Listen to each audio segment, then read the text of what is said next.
In this video, I will show you how to use Midjourney Discord.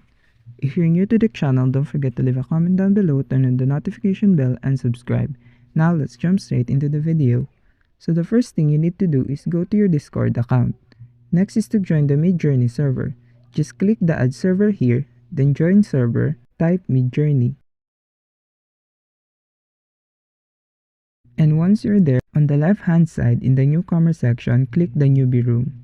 What you're going to do next is to type /imagine, then put in your prompt. For example, I will put this.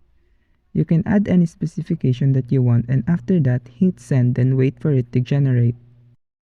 After generating, you can choose from the generated AI by clicking the options below it that corresponds to its order in the picture. If you're not satisfied, you can click this button right here to regenerate another photos.